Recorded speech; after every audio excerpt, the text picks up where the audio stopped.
자, 오늘 말씀 노아의 방주입니다. 우리 그런 얘기 많이 들었죠? 노아의 방주가 실제로 존재하였을까? 그래서 그동안 많은 사람들이 노아 방주의 흔적을 찾으려고 애를 썼고, 또 어떤 사람들은 또 찾았다고 주장하기도 한 얘기를 들은 적이 있으실 겁니다. 우리들은 그런 이야기나 어떤 그런 거가 아니라 이 성경에 기록된 노아 방주와 홍수를 믿는 사람들입니다. 전설이 아니고요, 어떤 신화가 아니고 우리는 성경에 기록된 사실로서의 노아 방주와 홍수를 믿는 사람들이죠. 근데 노아 방주가 역사적으로 실제하였다라는 그 사실보다 더 중요한 것은 그럼 이 시대에 있어서 노아 방주의 이야기가 그 사실이 어떤 의미를 갖는가일 것입니다. 부디 오늘 성령 하나님의 교통 역사하심으로 오늘 본문 노아 방주 이야기에서 하나님께서 오늘 이 시대를 살아가는 저희들에게 주시고자 하는 그 메시지가 성령님을 통하여 제대로 전달되고 또 성령님을 통하여 우리 모두의 마음밭에 올바로 심기기를 주님의 이름으로 축원합니다. 자, 노아의 족보가 나오죠. 또 하나의 톨레도트가 나옵니다. 아담의 족보 끝에 언급된 그 노아와 세 아들, 그때 언급 한번 나왔는데 다시 노아의 족보니라라고 말씀하면서 족보를 새로 시작합니다. 이렇게 새로 시작하는 것은 이제 타락한 세상을 물로 정결케 하시고 노아와 세 아들부터 새롭게 시작하시겠다라는 하나님의 뜻을 보여주시는 겁니다.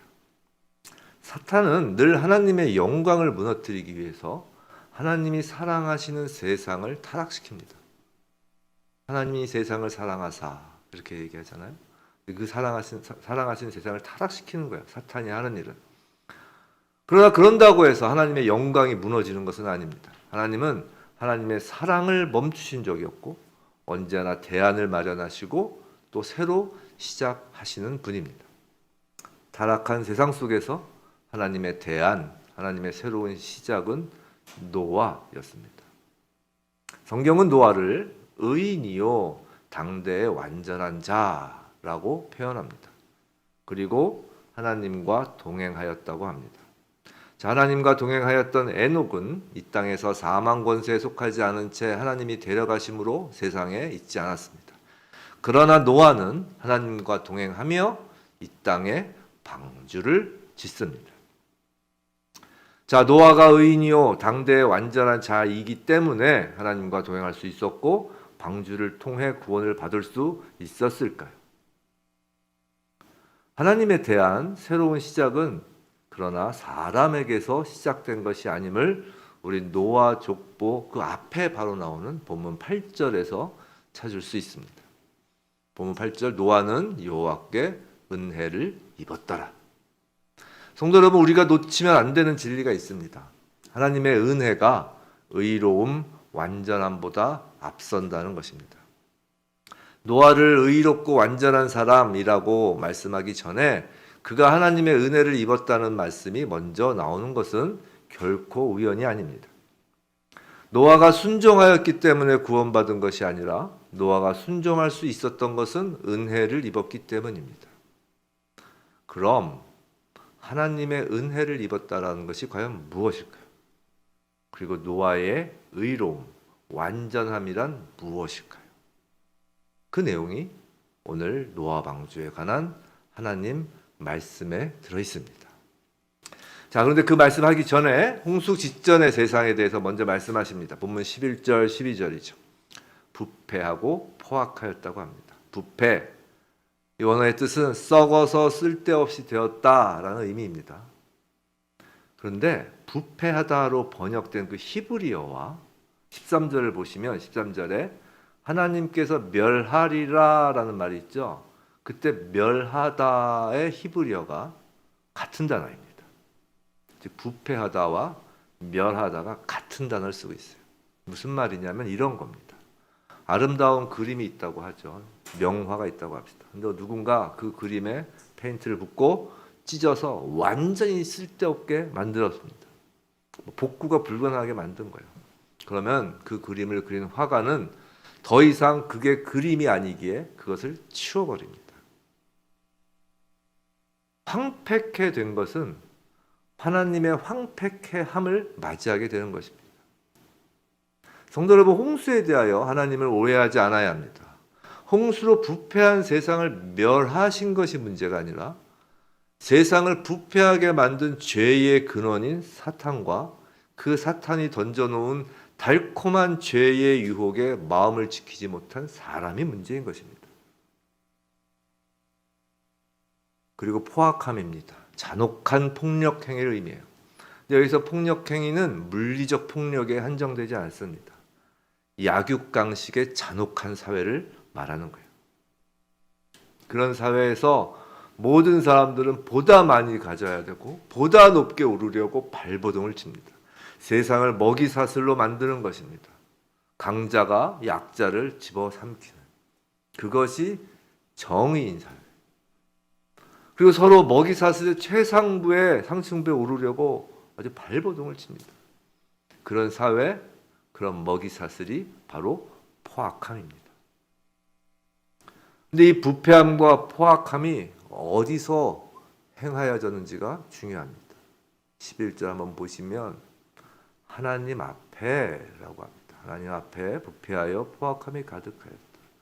그냥 우리가 하나님 앞에라고 하니까 뭐 그런가 보다 하지만 이거 원문을 그대로 직역하면 하나님 면전에서입니다. 얼굴 바로 앞에서란 거예요. 하나님 바로 얼굴 앞에서 죄악을 행하는 것은 다름 아닌 신성모독입니다.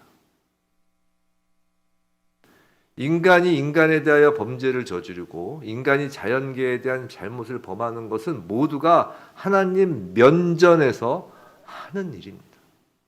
곧 죄악을 행하는 것, 부패함과 포악함은 곧 신성모독인 거예요. 그런데 그렇게 모독을 당하시는 하나님은 분노하시는 것이 아니라 은혜를 베푸십니다. 노아에게 방주를 만들라고 말입니다. 자, 여기서 방주에 관해서 이제 좀 몇 가지 알아보겠습니다. 아시는 분들도 계시겠지만 간략하게 한번 볼게요. 크기가 길이가 300규빗, 폭이 50규빗, 그리고 높이가 30규빗이라고 합니다. 한 규빗이 어느 정도인지 알아요? 우리나라라면? 우리 요새 미터법으로 하면 한 규빗이 이렇게 남자, 성인 남자 여기서부터 여기까지가 한 규빗입니다. 여기까지가. 그래서 팔꿈치에서 손끝까지 약 한 45cm에서 된다고 해요. 물론 사람마다 조금씩 다르겠지만 약. 그래서 규빗을 미터로 하면 약이 되겠죠. 그러니까 길이가 135m 정도 되고 폭이 22m 정도 되고 높이가 13m 정도 된다고 합니다.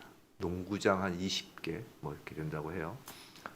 자, 근데 선박 전문가들에 따르면 노아 방주처럼 지금 길이가 300, 그다음에 폭이 50, 높이가 30규빗이었죠. 그래서 길이가 높이 30규빗의 딱 10배예요. 그다음에 길이가 폭에 50규빗이니까 딱 6배예요. 그러니까 이렇게 길이가 높이의 10배가 되고 길이가 폭의 6배가 되는 비율로 만든 그 배가 물 위에서 가장 안정성을 유지하며 떠일 수 있는 형태라고 합니다. 요즘은 제 말이 아니고 이건 선박 전문가가.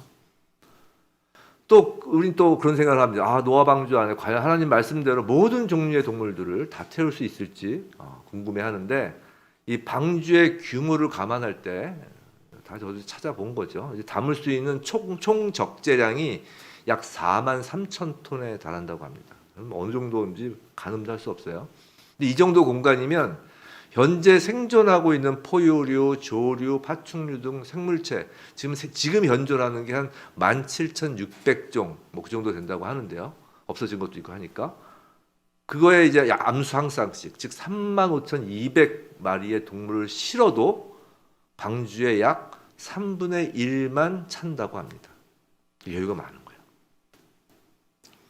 또 방주는 코페르 나무로 만들었습니다. 이 코페르 나무는 잣나무로 알려져 있습니다.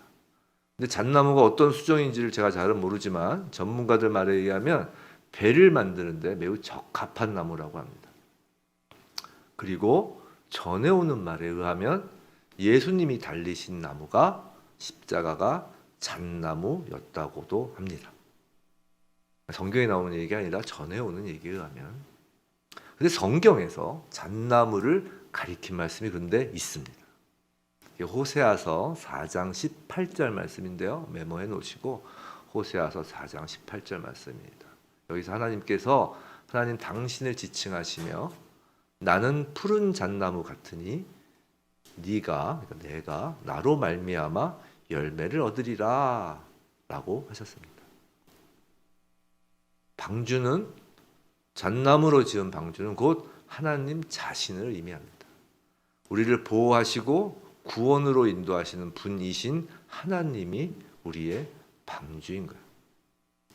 또 역청을 안팎에 칠하라고 하는데 이 역청은 이제 방수하는 거죠. 이는 세상의 덮친물, 즉 재앙을 막는 것으로 예수의 피를 상징합니다. 세상의 죄악과 그로 인하여 하나님의 심판으로서 세상을 덮치는 재앙으로부터 우리를 보호하는 것입니다. 우리가 예수 보혈, 예수의 그 의의 옷을 입었기 때문에 백보자 심판대 앞에서 생명책에 기록되어 있는 거예요. 방주는 히브리어로 테바라고 합니다. 테바. 근데 성경에서 딱 한 군데 더 쓰입니다. 어디서 나오냐면 갓난아기 모세를 그 어머니가 나일강에 뛰어보낼 때 태웠던 갈대로 만든 상자, 이것을 히브리어로 테바라고 합니다. 방주라는 말을 듣는 이스라엘 백성은 자신들을 애굽에서 탈출시켜 인도할 그 모세를 구원한 하나님을 떠올리게 되는 것입니다.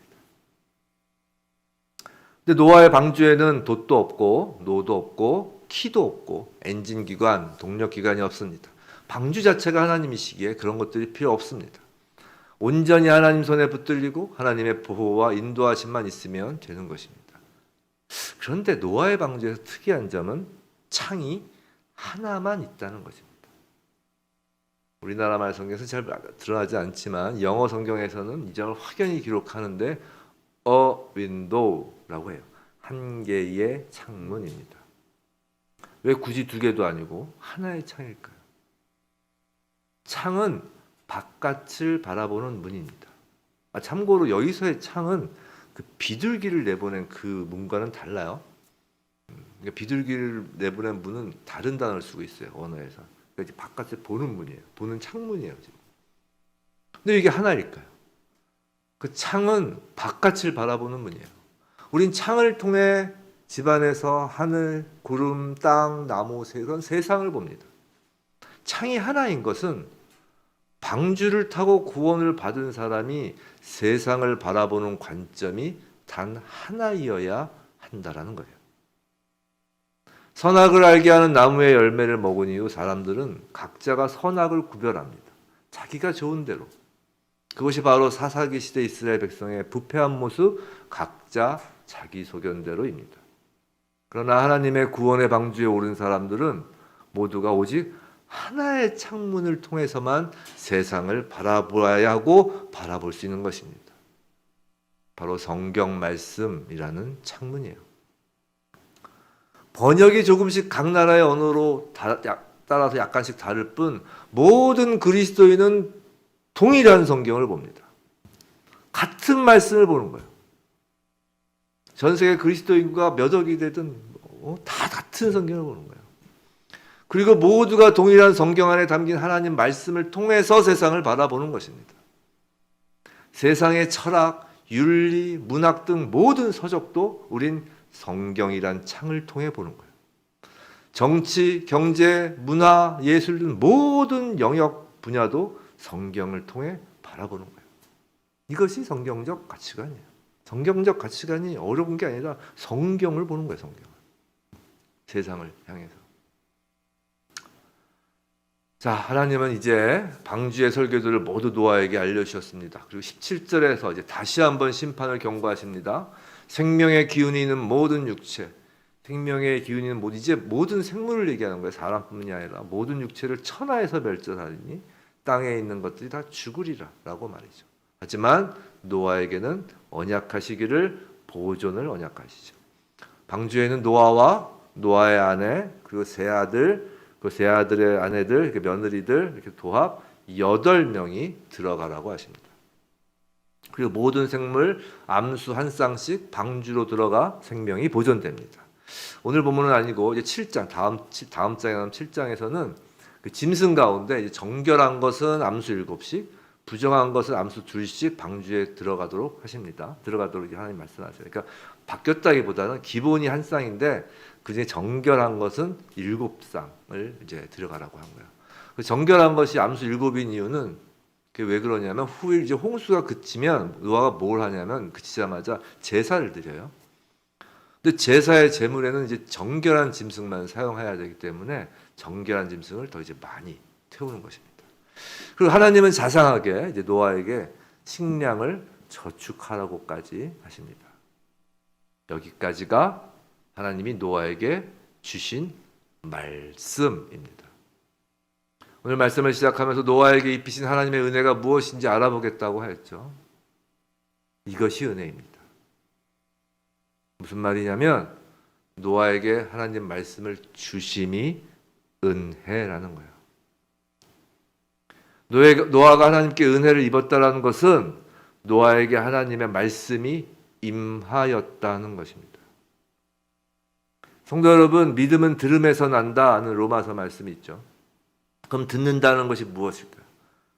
믿음은 들음에서 난다라는 그 로마서 말씀은 로마서 10장 17절 말씀에 있어요. 로마서 10장 17절 말씀 찾지 마시고 제가 한번 말씀드릴게요. 믿음은 들음에서 나며 들음은 그리스도의 말씀으로 말미암았느니라라고요. 믿음은 들음에서 나고 들음은 그리스도의 말씀으로 말미암았느니라. 또 성경에 이런 말씀이 있어요. 에베소서 1장 13절. 에베소서 1장 13절인데 너희도 진리의 말씀 곧 너희의 구원의 복음을 듣고 믿어 약속의 성령으로 인치심을 받았으니 너희도 진리의 말씀 곧 너희의 구원의 복음을 듣고 또한 믿어 약속의 성령으로 인치를 받았느라고. 또 잘 아시다시피 믿음이 하나님의 선물이라고 합니다. 이건 에베소서 2장 8절에 나온 말씀이에요. 믿음이 하나님의 선물이라는 것. 자, 이 말씀을 모두 조합하면 이런 겁니다. 하나님의 은혜로 진리의 말씀, 구원의 복음, 그리스도의 말씀, 하나님의 은혜로 하나님의 말씀을 우리에게 주시는 거예요. 오늘 노아에게 세상의 심판과 방주, 즉 세상의 심판과 구원의 말씀을 하나님이 주신 거예요. 그 말씀을 듣게 하신 것이 은혜라는 거예요. 그럼 믿음은 무엇일까요? 진리의 말씀, 구원의 복음, 바로 하나님의 말씀을 들음으로 믿음이 생겼다고 그랬잖아요. 즉 하나님의 말씀에 대한 반응인 거예요. 믿음이 있고 나서 은혜가 있는 것이 아니라 은혜로 인한 반응이 믿음인 것이고 은혜는 하나님의 말씀을 듣게 되는 것이고 그 하나님 말씀에 대한 반응이 곧 믿음이라는 거예요. 성도 여러분, 그리스도인은 스스로가 믿으려고 해서 믿은 것이 아니라 하나님이 은혜로 믿게 되었다고 이야기합니다.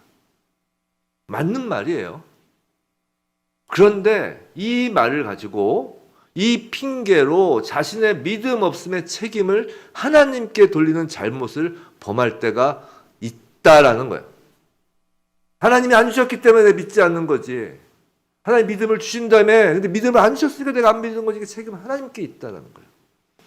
제가 아는 실제 예가 있습니다. 한 사람이 있어요. 그 사람은 아내가 하도 원하니까 울며 겨자 먹기로 교회를 나가기로 하였습니다. 근데 나가면서 아내에게 이런 말을 하였어요.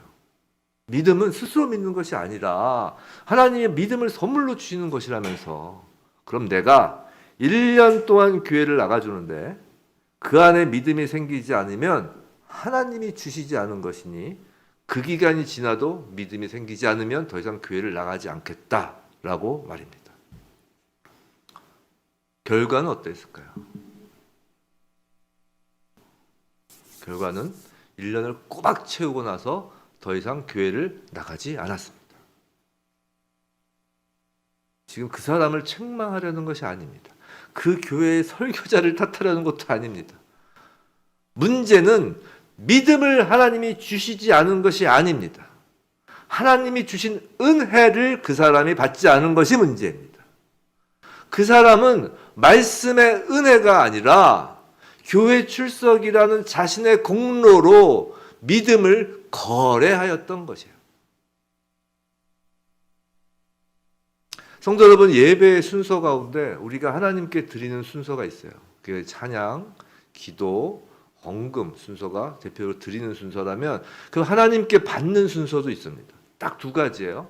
하나는 말씀이고 또 하나는 축도입니다. 주일에 이렇게 하나님 말씀을 듣는 것이 바로 하나님이 주시는 거예요. 주시는 은혜입니다. 거저 주시는 거예요.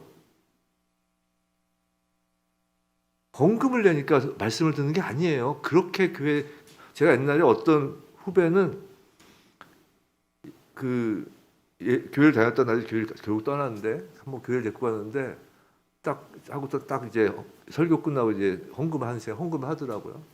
딱 한 얘기가 그거예요. 영화관에서 영화를 봐도 영화 표를 사는데 주일 시간에 좋은 말을 듣는데 어찌 내가 돈을 안 내서 내가 뻥뻥 쪄가지고 그런 게 아니에요. 그냥 하나님이 거저 주시는 은혜 말씀인 거예요. 설교 말씀이나 축도는 목사가 주는 것이 아닙니다. 목사는 그저 영이신 하나님이 사람을 통해 일하시는 도구에 불과해요.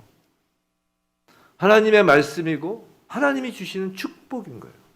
이 두 가지 선물을 받지 않으시고 그냥 집으로 돌아가시면, 그리고 바로 영상을 끊으시면 참으로 안타까운 일입니다. 자, 말씀의 은혜가 있고 나서 은혜에 대한 반응, 말씀에 대한 반응으로서 믿음이 생기는 거예요. 근데 1년 동안 교회를 다녔던 그 사람은 설교하는 시간에 계속 다른 생각을 하였던 겁니다. 말씀을 듣는 것이 아니라 교회에 내가 나가니까 믿음이 생기나 안 생기나 시험을 할 생각뿐이었던 거예요. 앉아는 있지만 사실 말씀을 듣지 않은 것입니다. 은혜를 입지 못하였으니 당연히 믿음도 생길 수 없는 거예요. 하나님은 주셨지만 받지 않은 것입니다. 은혜를 말이죠. 세계 거의 대부분의 언어로 이제 성경이 번역되었습니다. 역사상 최고의 베스트셀러인 책이 성경입니다. 이제 유튜브 채널을 틀어도 말씀이 넘쳐납니다. 하나님의 은혜가 전 세계 모든 사람에게 주어졌습니다. 이제 누구도 하나님의 은혜를 받은 적이 없다 얘기하지 못할 상황에 있는 거예요. 그러나 많은 사람들이 하나님이 주신 그 은혜를 거절합니다. 하물며 교회를 다닌다고 하여도 그 은혜의 선물을 풀어보지 않고 장식장에 두는 경우도 허다합니다. 은혜가 없으니 믿음도 없는 겁니다. 세상에 믿음이 없는 것은 결코 하나님 탓이 아닌 거예요. 노아에게 임한 하나님의 은혜는 다름 아닌 오늘 본문에서 하나님께서 노아에게 하신 심판과 구원에 관한 말씀입니다. 제가 이전에 아담의 족보에서 말씀드린 것처럼 이 사람이 죽으면 세상이 멸망한다라는 의미를 갖는 그 무두셀라라는 이름을 통해 969년이나 모든 사람들에게 하나님께서 경고하셨습니다. 그러나 말씀의 은혜가 임한 것은 오직 노아뿐입니다. 노아만 반응한 거예요. 이것이 노아의 의로움입니다. 오늘 본문에서 노아가 하나님을 믿었다라는 말은 나오지 않습니다. 그러나 노아가 의인이요 당대의 완전한 자라고 하나님이 말씀하십니다.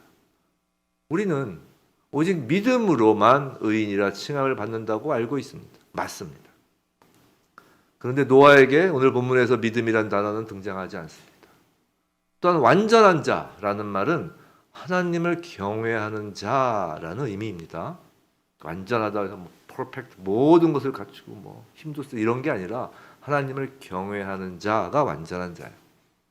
근데 노아가 하나님 앞에 엎드렸다거나 두려워했다거나 하물며 하나님 말씀을 듣고 제사를 드렸다라는 말도 나오지 않습니다. 그럼 무엇이 노아의 믿음이고 의롭다고 했으니까 또 무엇이 노아의 하나님을 경외함일까요? 완전한 자라고 했으니까요. 히브리서 11장은 믿음장이라고 하여 믿음의 선진들에 관한 말씀을 기록하였는데요. 히브리서 11장 7절에 노아에 대한 기록이 있습니다. 이게 신약 364면인데 이걸 한번 찾아서 한번 가겠습니다. 한번 같이 읽도록 하겠어요. 364면 신약 빨간색 겁니다. 그래서 히브리서 11장 7절 신약 364면입니다. 신약 364면 제가 가진 성경은 364면 365면과 걸쳐 있네요. 저희 성경은 제 성경은 우리 한 목소리로 읽겠습니다. 11장 7절 믿음으로 노아는 아직 보이지 않는 일에 경고하심을 받아 경외함으로 방주를 준비하여 그 집을 구원하였으니 이로 말미암아 세상을 정죄하고 믿음을 따르는 의의 상속자가 되었느니라. 여기에 믿음이란 단어도 있고 경외함이란 단어도 있습니다. 그렇죠? 결국 노아의 믿음과 노아의 경외함이 노아의 구원이었어요. 자, 그럼 오늘 본문에서는 어디에 그 말들이 있을까요? 다시 오늘 본문으로 돌아옵니다. 창세기 6장 22절. 오늘 본문 창세기 6장 22절. 오늘 본문에는 그럼 어디 믿음과 경외함이라는 단어가 있을까요? 22절 제가 읽겠습니다. 노아가 그와 같이 하여 하나님이 자기에게 명하신 대로 다 준행하였더라. 다 준행하였더라입니다. 이것이 노아의 믿음 곧 의이고 이것이 하나님을 경외하는 것입니다. 노아의 믿음은 은혜로 받은 하나님 말씀에 반응하여 말씀에 따라 준행하는 것이며 노아의 완전함은 하나님을 경외함으로 그 말씀에 따라 다 준행하는 것이었습니다.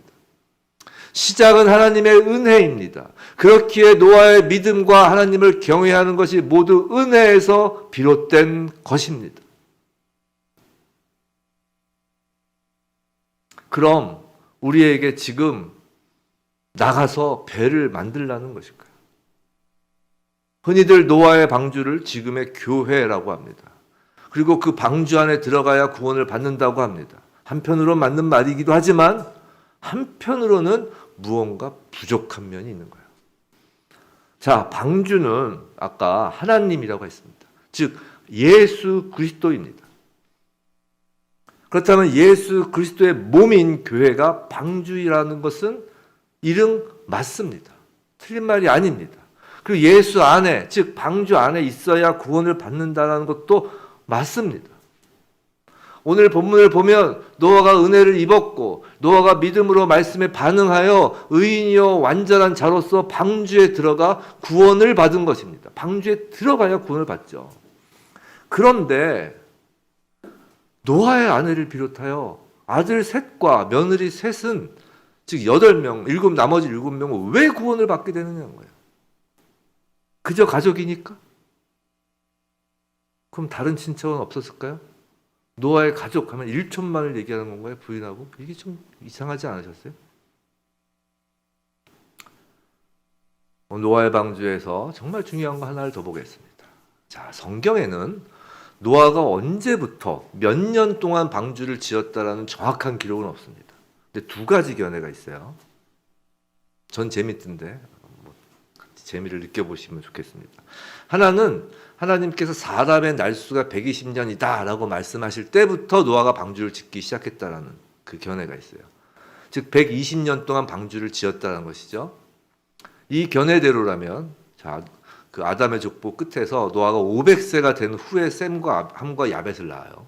그리고 노아가 600세에 홍수가 시작된다고 하였으니까 노아가 세 아들을 낳기 전부터 노아가 방주를 짓고 있었던 것이 돼요. 이해가 되시죠? 120년인데 노아가 자녀를 낳고 홍수가 난 것은 그 사이가 100년이니까 그 전부터 아들 낳기 전부터 방주를 짓고 있었던 거예요.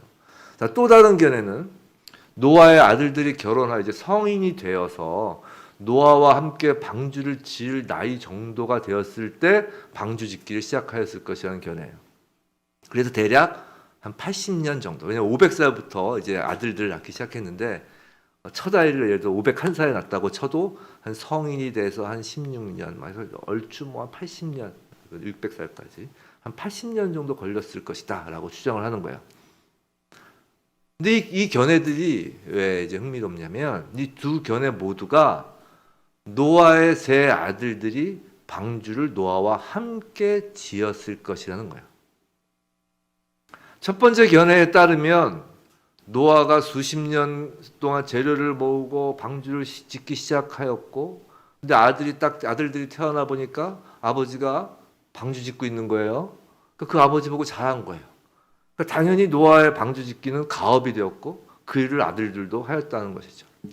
두 번째 견해는 노아의 아들들이 자라서 함께 방주를 지을 수 있을 나이쯤 되니까 이제 하나님이 노아에게 방주를 지으라라고 말씀하셨다는 거예요.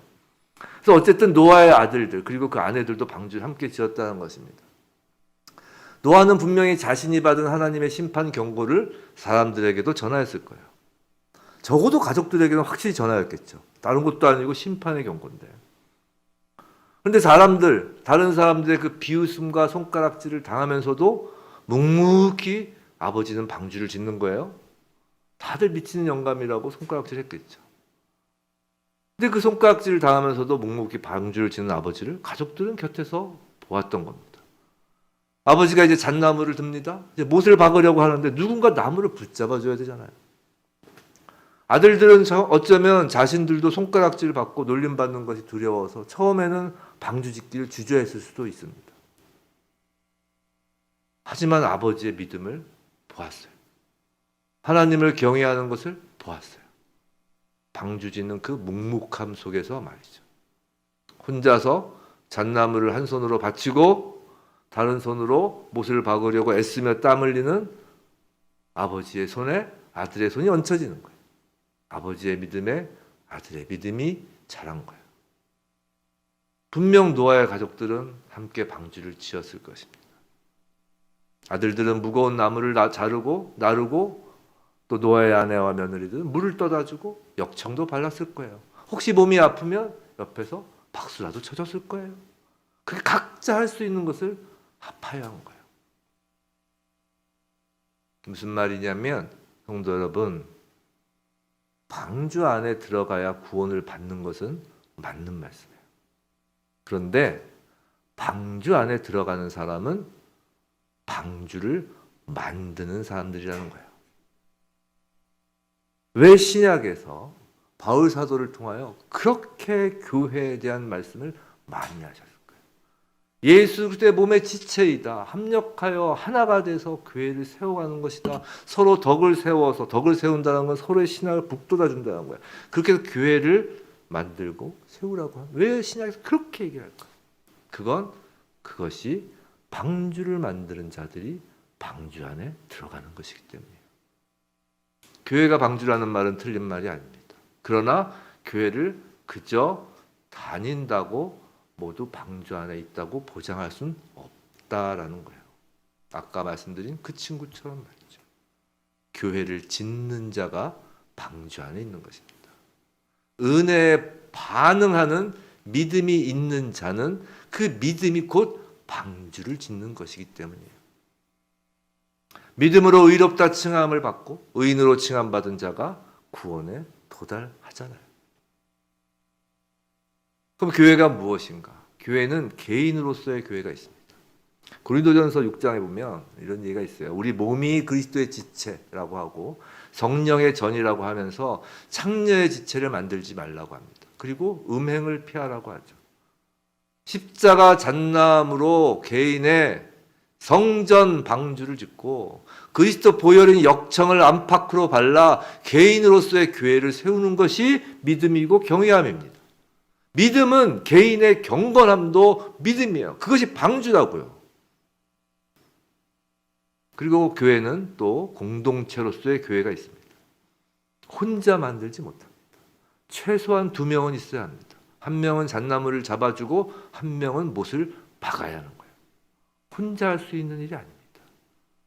예수님이 제자들에게 추수할 것은 많지만 추수할 일꾼이 없다 하시며 추수할 일꾼을 주인에게 보내달라고 기도하라고 시키셨잖아요. 우리는 모두 방주의 주인 되신 하나님의 일꾼입니다. 사랑하는 성도 여러분, 세상은 음란함이 넘쳐나고 있어요. 혼전순결을 말하면 손가락질을 당하고 비웃음을 당하는 시대입니다. 하나님께서 우리 각자에게 성전이라 하시며 몸을 더럽히지 말라고 말씀하셨습니다. 그 말씀을 들은 우리가 은혜를 받은 자인 거예요. 그 말씀을 준행하며 성전을 세우는 것이 믿음인 거예요. 교회 역시 부패하고 있습니다. 이제 무엇이 문제라고 꼭 집어 말할 수도 없을 정도로 총체적 난국이에요. 서로 탓하기만 하죠. 말씀은 넘쳐나는데 은혜 입은 자를 찾기 어렵습니다. 변명만이 넘쳐납니다. 그러나 성경에서 제시된 노아가 변명하는 내용은 전혀 등장하지 않습니다. 22절에서 준행하다의 히브리어가 뭔지 아세요? 아싸예요. 아싸. 우리말 아싸를 연상하면 딱 맞습니다. 말씀하시면 그저 아싸 하고 묵묵히 따르는 것이 믿음인 거예요. 그럼 오늘 말씀이 교회에서 봉사하라는 얘기냐? 또 그렇게 또 오해를 하시는데 그게 아니에요. 물론 그러니까 우리는 봉사라기보다 교회에서 같이 세우는 건데 저의 경험을 하나를 말씀을 드리겠습니다. 설교 시간이 좀 긴데 저에게 교회가 세워진 가장 뿌듯하고 감사했던 게 제가 전에 한번 말씀드렸죠. 저희 큰 누님이 60에 암으로 돌아가셨어요. 췌장암으로. 저희 큰 누님은 오랜 세월 안티 크리스찬이셨죠. 교회를 싫어하시고 그리고 그리스도인들을 싫어하셨어요. 상처가 있으신 거죠. 교회에 상처를 받으셨고 그리스도인들의 상처를 받으셨고 목사로부터도 상처를 받으셨고 교회로부터 받을 수 있는 상처는 다 받으셨기 때문에 교회를 떠나시고 오히려 미워하신 분이 되셨어요. 췌장암 걸리시고 정말 얼마 남지 않으셨을 때도 너무 다급해서 가서 기도하고 말씀 전하고 그때 이제 큰님이 결신하시고 나중에 결국은 세례를 받으셨어요. 세례 받으시고 교회, 소위 말해서 이 유형교회라는 교회는 한 번도 출석을 못 하셨어요. 몸이 워낙 안 좋으셔서. 근데 마지막 돌아가실 때 딱 한 말씀 하시는 거예요. 저한테 윤재야, 예수 믿게 해줘서 고맙다. 과연 그럼 돌아가시 직전에 예수 믿은 저희 큰 누님은 교회를 짓는데 아무런 것도 하지 않은 걸까요? 아니에요. 교회를 함께 지으신 거예요. 그렇게 교회는 지어지는 거예요. 교회가 돌아가시 직전에 병상 세례 받는 게 교회 짓는 거 뭔 상관이냐고요? 아니에요. 그 모습을 본 가족들이 교회를 또 같이 짓는 거예요. 그것이 다 교회를 짓는 거예요. 서로 그것이 덕을 세우는 거고 그게 교회를 세우는 거예요. 그렇게 교회를 함께 만든 자들이 방주 안에 들어가는 것입니다. 부디 저와 여러분 모두 하나님의 심판과 구원의 언약을 받았습니다. 그 말씀을 받은 자입니다. 은혜를 입은 자입니다. 성경 66권을 받은 자입니다. 마지막 때까지 그 은혜에 대한 믿음과 경외함으로 반응하시지 않겠습니까? 마지막 때까지 개인으로서의 교회와 공동체로서의 교회, 그 방주를 함께 짓는 그리스도인이길 주님의 이름으로 간절히 축원합니다.